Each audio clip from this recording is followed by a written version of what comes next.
रक्षा राज्य मंत्री भारत सरकार श्री अजय भट्ट जी, विधानसभा अध्यक्ष श्रीमान प्रेमचंद जी अग्रवाल, भारतीय जनता पार्टी के प्रदेश अध्यक्ष श्री मदन जी कौशिक, सैनिक कल्याण मंत्री जिनकी देखरेख में यह सब सारा कार्य संपादित हो रहा है, ऐसे श्री गणेश जी जोशी और हमारे उत्तराखंड के पूर्व मुख्यमंत्री श्री त्रिवेंद्र सिंह जी रावत, श्रीमती माला राजलक्ष्मी जी शाह, सांसद श्री खजानदास जी, सहदेव सिंह जी, बहुत सारे नाम हैं। यहां की महापौर, सभी सम्मानित विधायक, सांसद ने और इस कार्यक्रम में मौजूद हमारी सभी सम्मानित वीर नारी माताओं एवं बहनों तथा अन्य देहरादून के मेरे सम्मानित बहनों एवं भाइयों, सबसे पहले तो मैं उत्तराखंड सरकार के प्रति आभार व्यक्त करना चाहता हूं। जैसा मोदी जी ने आज के 4 साल पहले कहा था, उत्तराखंड में 4 धाम है, गंगोत्री है, यमुनोत्री है, केदारनाथ धाम है, बद्रीनाथ धाम है, एक चौथा धाम भी के यहां की धरती पर होना चाहिए, वह सैन्य धाम होना चाहिए। और जो अपेक्षा पांचवां धाम सैन्य धाम होना चाहिए, जो उनकी अपेक्षा थी, उस अपेक्षा के अनुरूप उत्तराखंड सरकार ने अपना काम प्रारंभ किया है। उसके लिए मैं उत्तराखंड की सरकार को विशेष रूप से बधाई देता हूं। और मैं यह भी कहना चाहूंगा उत्तराखंड सरकार से, यह जो काम प्रारंभ हुआ है जल्दी से जल्दी पूरा होना चाहिए और इस पर काम भी जितनी जल्दी से जल्दी हो, जल्दी से जल्दी वह काम भी प्रारंभ कर देना चाहिए। इसमें विलंब नहीं होना चाहिए। उत्तराखंड का जहां तक प्रश्न है, बहनों भाइयों, पूरा भारत इस सच्चाई को अच्छी तरह जानता है। यह वीरों की धरती है, यह तपोभूमि है। और इतना ही नहीं, शौर्य और पराक्रम की यह भूमि है। उत्तराखंड की वादियों में जहां भी चले जाइए, शौर्य, साहस और पराक्रम के किस्से सुने और सुनाए जाते हैं। इसीलिए हमारे तत्कालीन प्रधानमंत्री आदरणीय अटल बिहारी वाजपेयी जी ने यह कहा था, जो उत्तराखंड अलग राज्य बनाने की मांग हो रही है, उस उत्तराखंड की धरती पर, उस उत्तराखंड की पानी में जरूर कुछ न कुछ ऐसी बात है। यदि उत्तराखंड राज्य को अलग कर दिया जाए तो कोई आपत्ति नहीं, बल्कि इसका स्वागत किया जाना चाहिए। और उत्तराखंड राज्य की अलग से स्थापना आदरणीय अटल बिहारी वाजपेयी जी ने की थी उसमें। और उसके बाद उत्तराखंड का विकास अपेक्षाकृत तेजी के साथ बहनों भाइयों यह हो रहा है। और मुझे खुशी है कि 1734 जो शहीद परिवार हैं, उन परिवारों के आंगन की मिट्टी लाकर अब इस उत्तराखंड में सैन्य धाम बनेगा। मेरे बहनों भाइयों, यह कोई छोटी बात नहीं है। शहीद कौन होता है? जिसका मन बड़ा होता है, जो निडर होता है और जिसके अंदर राष्ट्रीय स्वाभिमान की प्रबल भावना होती है, वही शहीद हो सकता है। बहनों भाइयों, तो देश की सुरक्षा के लिए अपना सर्वस्व न्यौछावर कर सकता है। सेना में भी जो भर्ती होते हैं, उनके अंदर भी यह तर्पण होती है कि देश की सुरक्षा के लिए यदि आवश्यकता पड़ी तो हम अपना बलिदान देने में रंच मात्र भी हिचकेंगे नहीं। यह भाव मन में सजो कर तब वह सेना में भर्ती होंगे। और ये छोटे मन के लोग यह काम नहीं कर सकते, बड़े मन के लोग ही यह काम कर सकते हैं। और जैसा मैंने कहा कि जिसके अंदर राष्ट्रीय स्वाभिमान की प्रबल भावना होगी, वही यह काम कर सकता है। मैं आपको याद दिलाना चाहता हूं, जब भारत में ब्रिटिश हुकूमत थी, एक 14 साल, 16 साल, 18 साल के जवानों ने हंसते हंसते फांसी के फंदे को चूम लिया। वह कौन सी भावना थी? वह राष्ट्रीय स्वाभिमान की भावना थी। मैं याद दिलाना चाहता हूं चंद्रशेखर आजाद की 26 साल की जवानी थी।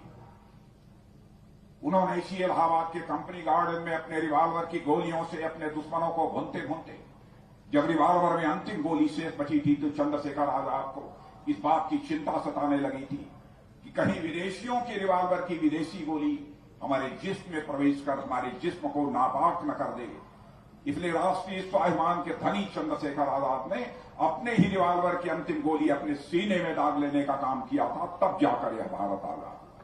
यह होती है राष्ट्रीय स्वाभिमान की भावना। अशफाकुल्ला खान 21 साल की जवानी थी। मां कहती थी बेटा जवान हो गया है, शादी कर ले।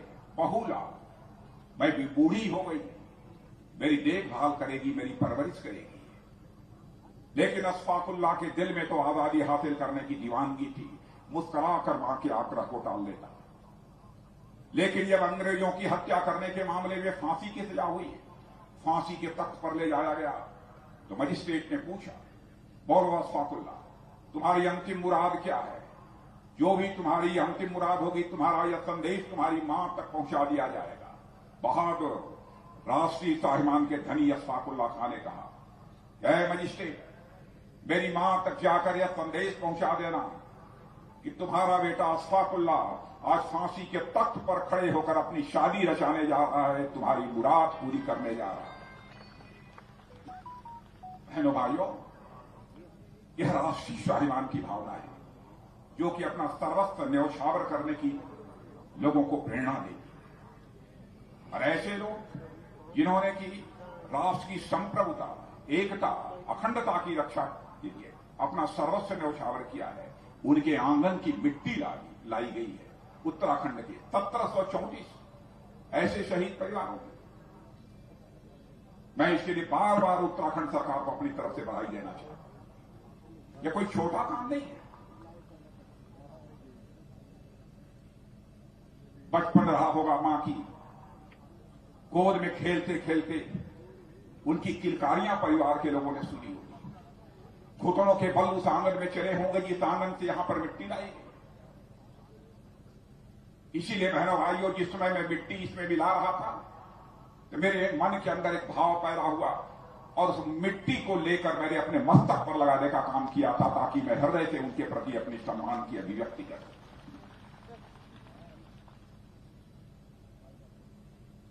और मेरा पूरा विश्वास है सैन्य धाम में जो आएगा, इस सैन्य धाम से कुछ न कुछ प्रेरणा लेकर जाएगा। और प्रेरणा लेकर जाएगा तो राष्ट्रीय स्वाभिमान की प्रेरणा लेकर जाएगा, देश के लिए कुछ न कुछ कर गुजरने की वह प्रेरणा लेकर जाएगा। ऐसा मेरा पूरा विश्वास है। और जहां तक गढ़वाल का प्रश्न है, गढ़वाल तो वैसे भी वीरों की धरती के रूप में जानी जाती है। उत्तराखंड की जो एक महान परंपरा है, इसी महान परंपरा के वाहक चितन जनरल बिपिन रावत भी थे, जो कि भारत के प्रथम चीफ ऑफ डिफेंस स्टाफ। बहनों भाइयों, हेलीकॉप्टर क्रैश में जिस तरीके से उनकी का निधन हुआ है, मैं मानता हूं कि भारत की एक बहुत बड़ी क्षति उससे हुई, बहुत बड़ी क्षति हुई। और उनके साथ साथ हमारे अन्य 11 जो है जवान शहीद हुए और उनकी धर्मपत्नी भी शहीद हुई। यह बहुत ही दुखद रहा हम लोगों को। जो बड़ी बड़ी जिम्मेदारियां उनके कंधों पर डाली गई थी, उन जिम्मेदारियों को पूरा करने की दृष्टि से वो लगातार अथक परिश्रम कर रहे थे। लेकिन वो हमारे बीच नहीं रहे। लेकिन मैं मानता हूं लोगों के दिलों में जनरल बिपिन रावत सदैव जिंदा रहेंगे, ऐसा मेरा भरोसा है, ऐसा मेरा पूरा विश्वास है। और मैं यह भी कहना चाहूंगा कि जो यहां सैन्य धाम बन रहा है, यह मोदी जी की प्रेरणा से ही सैन्य धाम बन रहा है। हमारे प्रधानमंत्री, उनकी प्रेरणा से सैन्य धाम बन रहा है। और आपको मालूम होगा, मोदी जी ने शासन की बागडोर संभालने के बाद ही सोमनाथ मंदिर का पुनरुद्धार किया, केदारनाथ का पुनर्निर्माण किया। और आपने देखा कि अयोध्या की धरती पर भव्य राम मंदिर का शिलान्यास किया। और इतना ही नहीं, काशी में आपने देखा होगा बाबा विश्वनाथ की पुराना गौरवमयी स्वरूप प्रदान किया है। यह हमारे प्रधानमंत्री मोदी जी ने किया।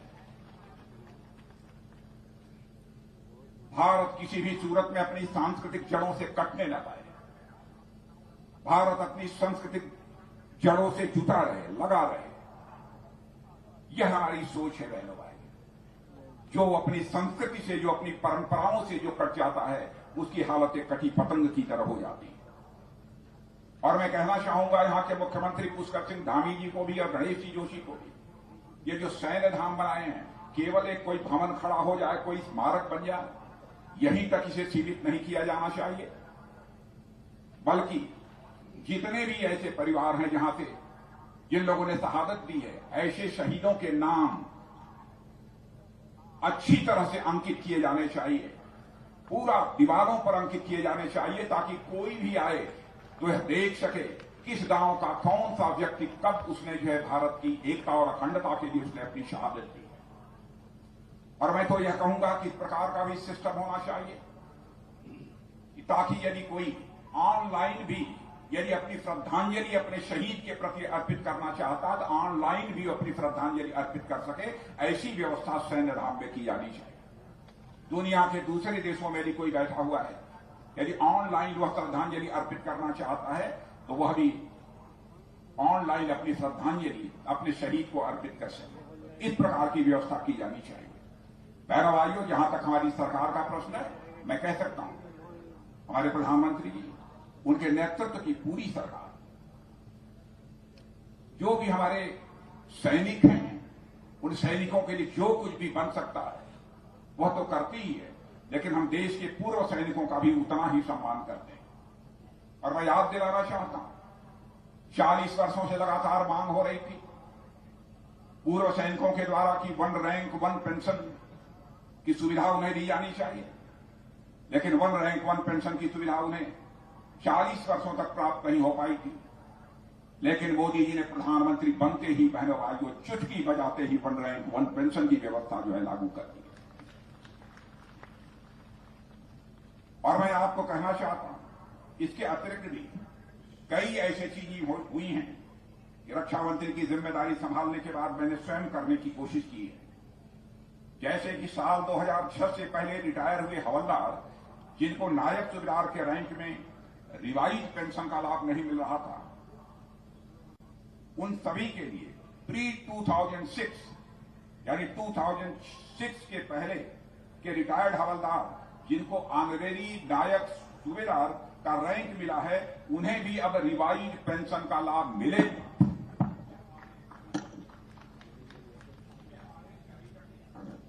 कर दिया गया कि अब उन्हें भी रिवाइज पेंशन का पूरा लाभ मिलेगा। इतना ही नहीं, शार्ट सर्विस कमीशन के माध्यम से सेना में आए अधिकारियों की शिकायत थी कि सेवा से मुक्त होने के बाद उन्हें रैंक लगाने की इजाजत नहीं दी जाती है। इससे कई युवा सेना की नौकरी करने से कतराते थे। हमने उनकी वह शिकायत दूर कर दी। अब शार्ट सर्विस कमीशन से भी जो सेवा मुक्त हुए हैं अधिकारी अपने रैंक का उपयोग कर सकते हैं, यह भी आदेश जारी कर दिया है। 50 सालों में नेवी और एयरफोर्स के पर्सनल के लिए पेंशन रेगुलेशन को रिवाइज ही नहीं किया गया था। हमने दिसंबर 2020 में तीनों सेनाओं के पेंशन रेगुलेशन को रिवाइज करने के आदेश जारी कर दिए हैं। पहले बैटल कैजुअल्टी के लिए मामलों में केवल 2 लाख रुपए की यक्स ग्रेशिया राशि जो दी जाती थी, हमने उसे 4 गुना बढ़ाकर 8 लाख रुपए कर दिए हैं। बहनों भाइयों, यह जो भी काम सरकार ने किए हैं, मैं समझता हूं कि आपके ऊपर एहसान नहीं किया। सरकार ने अपना फर्ज पूरा किया है। और आगे भी बहुत सारी चीजें हैं जिनकी घोषणा मैं यहां पर नहीं करना चाहता हूं, लेकिन मैं समझता हूं कि दिसंबर के अंत तक अथवा जनवरी के मध्य तक बहुत सारे कुछ और महत्वपूर्ण फैसले अपने भूतपूर्व सैनिकों के लिए मैं करूंगा। अपने प्रधानमंत्री मोदी जी के मार्गदर्शन में मैं इतना आपको यकीन दिलाना चाहता हूं। पूर्व सैनिकों की पेंशन से जुड़े मामले पहले अटके भटके और लटके रहते थे, लेकिन अब ऐसी व्यवस्था कर दी गई है कि अब बहुत सारे पेंशन के मामले अब लटके अटके भटके नहीं रहेंगे, बल्कि डेडिकेटेड पेंशन ग्रीवांस सेल बना दिया गया है, जिसके माध्यम से 97% मामलों का सफलतापूर्वक अब निस्तारण भी हो रहा है। वैसे ही पूर्व सैनिकों के परिवारों को ईसीएचएस की सुविधा बड़े पैमाने पर बढ़ाई गई है और अब यह सुविधा वर्ल्ड वार सेकेंड के वेटरन्स, इमरजेंसी कमीशन ऑफिसर्स के साथ साथ शार्ट सर्विस कमीशन के अधिकारियों को भी दी जा रही है। और मुझे यह जानकारी प्राप्त हुई है कि हमारी उत्तराखंड की सरकार भी बहुत सारे कुछ ऐसे फैसले किए हैं हमारे भूतपूर्व सैनिकों के लिए। और मैं मानता हूं कि यह तो सचमुच वीरों की धरती है, बहादुरों की धरती है, हमारे सेना के जवानों की धरती है। यह तो जिम्मेदारी बनती है यहाँ की सरकार की। यह सरकार उस जिम्मेदारी का बखूबी निर्वाह करेगी। और मुझे यह जानकर खुशी हुई है कि एनडीए की जो रिटर्न परीक्षा पास कर लेते हैं, ऐसे सारे लोगों को इंटरव्यू की तैयारी करने के लिए उत्तराखंड की सरकार ने 50,000 रुपए की धनराशि देने का फैसला किया है। इसके लिए भी मैं उत्तराखंड की सरकार को अपनी तरफ से हार्दिक बधाई देता हूं। मुझे यह भी बतलाया गया है कि उत्तराखंड की सरकार ने हल्द्वानी में पढ़ाई कर रहे सैनिकों के बच्चों के लिए छात्रावास बनाने का भी फैसला लिया है।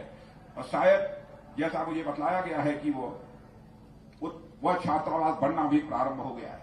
इसके लिए भी मैं उत्तराखंड की सरकार और उसके मुख्यमंत्री पुष्कर धामी जी को मैं बधाई देना चाहता हूं। बहनों भाइयों, मैं इतना ही आपको कहना चाहूंगा, जितना बन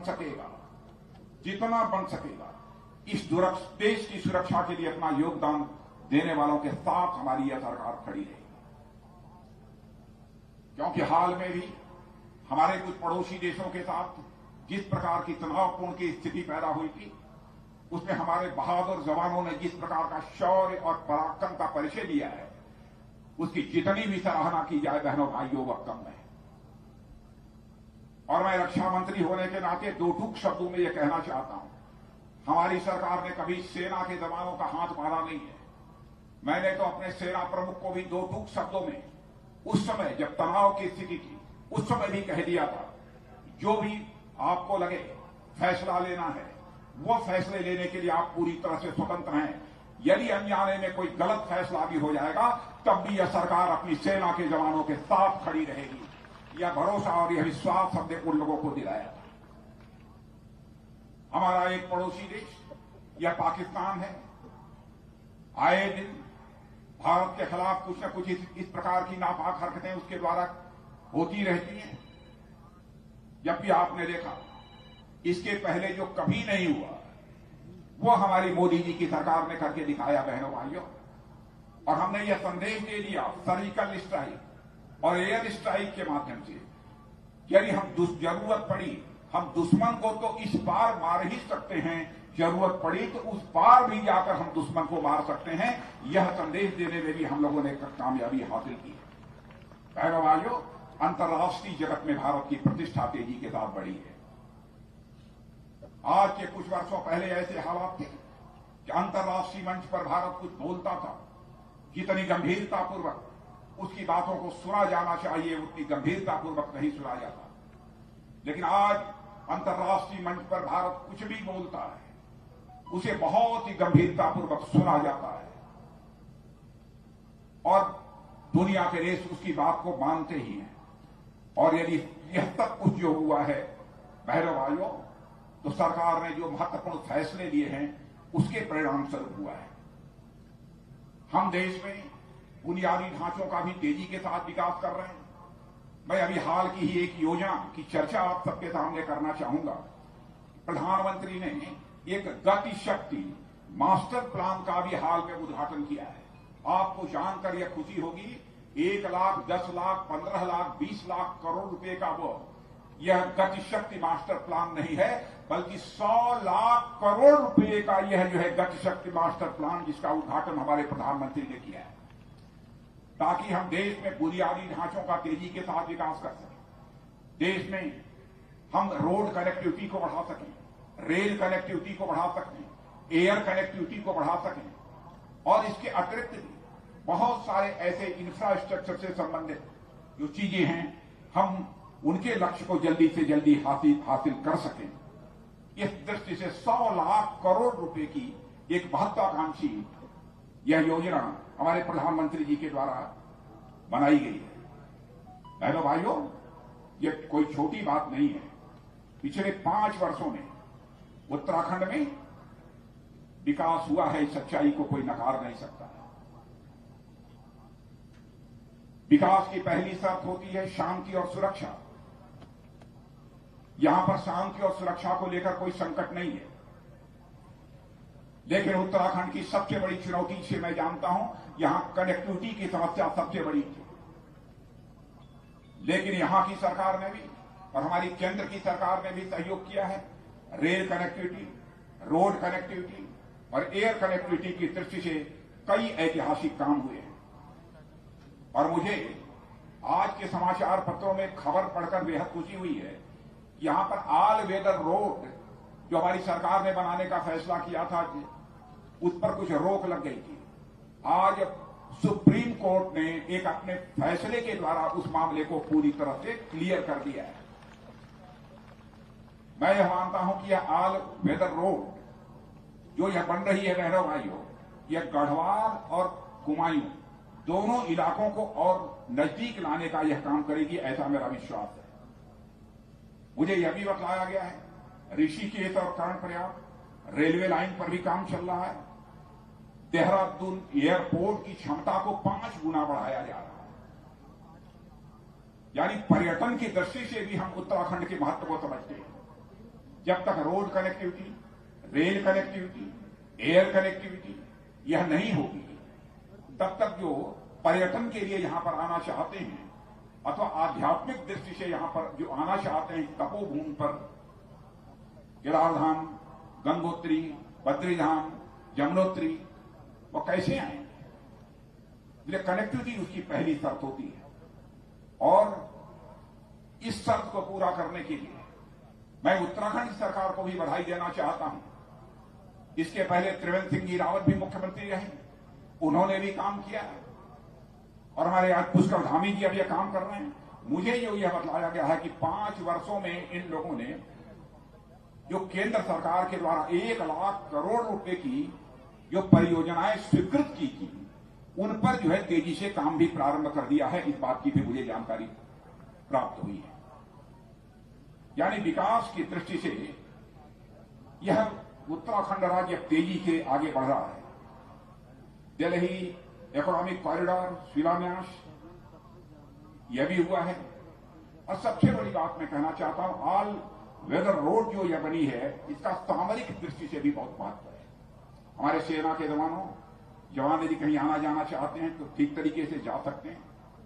सीमा पर जाना चाहते हैं, किसी प्रकार का कोई व्यवधान नहीं पैदा होगा, क्योंकि सीमा पर रहने वाले जो हमारे नागरिक हैं, हम उनको अपना स्ट्रेटेजिक एसेट मानते हैं। सीमा की सुरक्षा की दृष्टि से उनकी भी उतनी ही अहमियत है जितनी कि हमारी सेना के जवानों की अहमियत होती है। यह महत्व है। बहनों भाइयों, उत्तराखंड का जहां तक सवाल है, नेपाल और तिब्बत यह सीमाएं इससे लगती हैं। नेपाल का जहां तक प्रश्न है, नेपाल के साथ हमारे रोटी बेटी के रिश्ते हैं, नेपाल के साथ हमारे सांस्कृतिक रिश्ते हैं। लेकिन मैं यह जानकारी आपको देना चाहता हूं कि कुछ ताकतें ऐसी हैं जो भारत और नेपाल के रिश्ते को खराब करना चाहती हैं। लेकिन मैं सरकार का प्रतिनिधि होने के नाते बतलाना चाहता हूं बहनों भाइयों कि चाहे जो कुछ भी हो जाए, हमको शीश झुकाकर क्यों न रहना पड़े, लेकिन अपने पड़ोसी नेपाल के साथ अपने रिश्ते को हम कभी टूटने नहीं देंगे। अपने रिश्ते अपने नेपाल के साथ हम कभी बिगड़ने नहीं देंगे। मैं समझता हूं इतना ही इस संबंध में कहना पर्याप्त होगा। तिब्बत के साथ भी हमारे भावनात्मक रिश्ते हैं, लेकिन आज स्थिति बदल चुकी है। लेकिन मानसरोवर यात्रा के लिए अब लीपू लेक से जाने का रास्ता भी अब क्लियर कर दिया गया है। इस बात की भी जानकारी आप सबको हो गई होगी।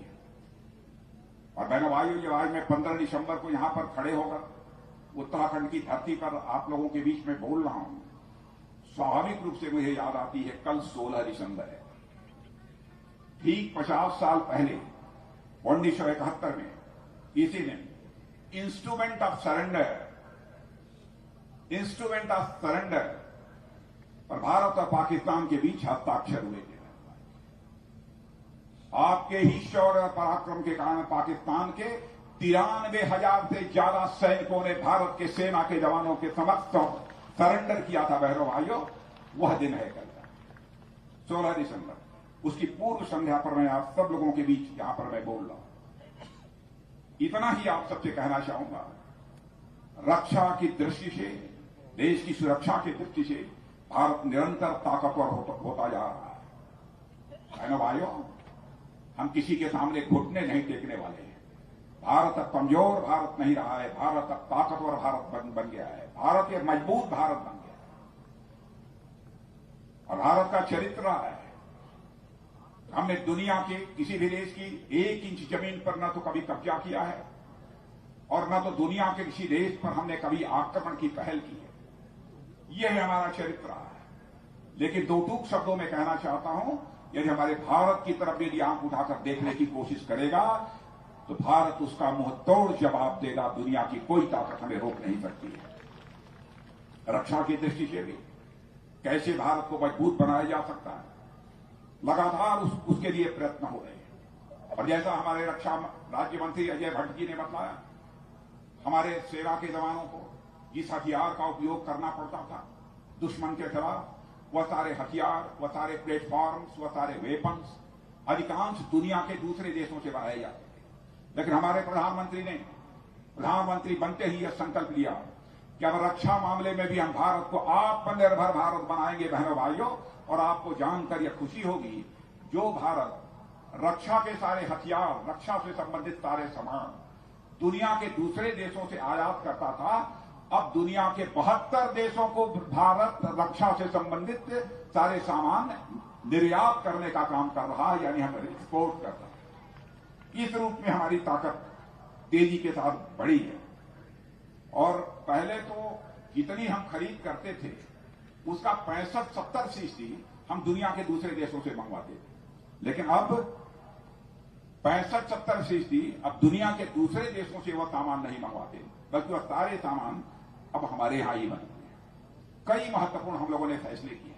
ऑर्डिनेंस सेफ्टी बोर्ड आप जानते हैं, उसका हमने कार्पोरेटाइजेशन कर दिया है।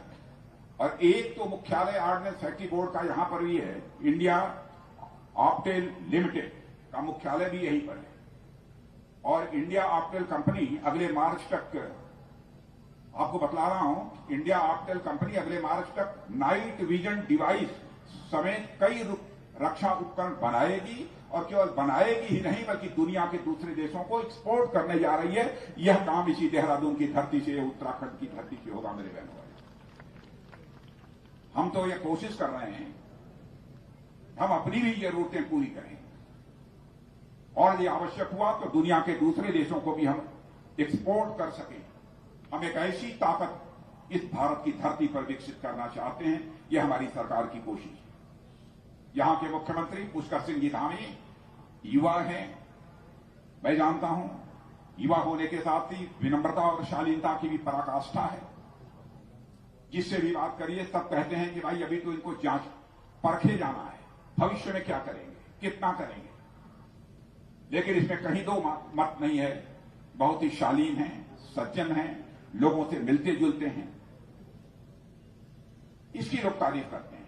और जिस तेजी से इन्होंने काम करना प्रारंभ किया है उसकी भी जन सामान्य में इसकी चर्चा की जा रही है।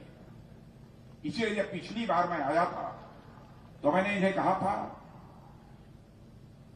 कि धाकड़ बल्लेबाज है।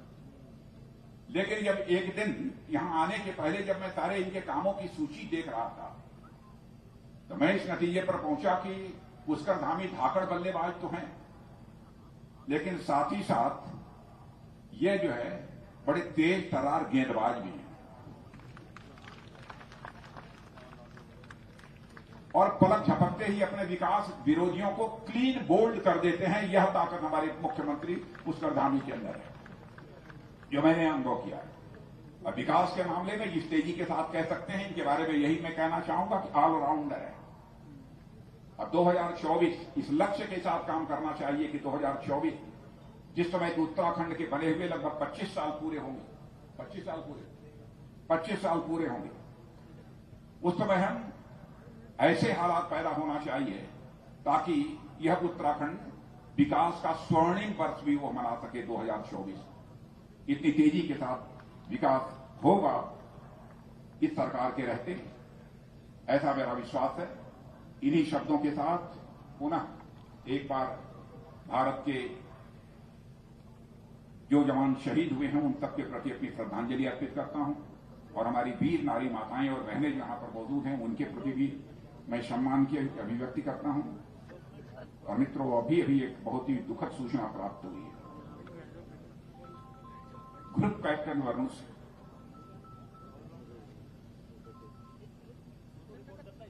जिस जनरल बिपिन रावत का जो हेलीकॉप्टर क्रैश हुआ था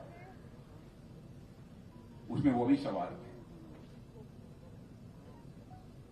शेष जितने 13 थे वो तो नहीं रहे हमारे बीच, लेकिन ग्रुप कैप्टन वरुण सिंह बेंगलुरु में हॉस्पिटल में उनका इलाज चल रहा था, कमांड हॉस्पिटल में। अभी सूचना प्राप्त हुई कि वो भी हमारे बीच नहीं है। मैं अपनी तरफ से उनके प्रति अपनी श्रद्धांजलि व्यक्त करता हूं और ईश्वर से यह प्रार्थना करता हूं कि वो उनकी आत्मा को शांति प्रदान करे। और मैं आप सभी लोगों से यह निवेदन करूंगा कि अपने स्थान पर खड़े होकर आप भी उनके प्रति अपनी श्रद्धांजलि एक बार अर्पित करें।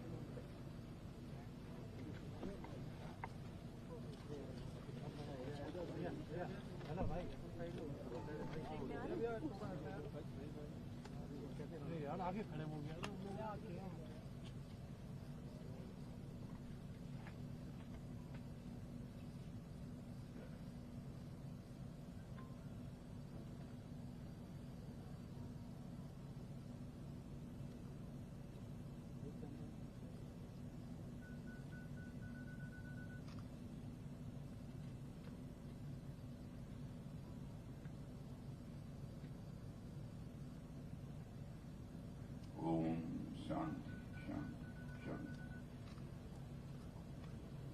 और आपको यह भी बताना चाहता हूं कि ग्रुप कैप्टन वरुण सिंह बहुत ही मजे हुए फाइटर, ये प्लेन उड़ाने के एक पायलट माने जाते हैं, लेकिन वो हमारे बीच नहीं रहे। इससे ज्यादा इस अवसर पर कुछ न कहते हुए आप सबको धन्यवाद देते हुए अपना निवेदन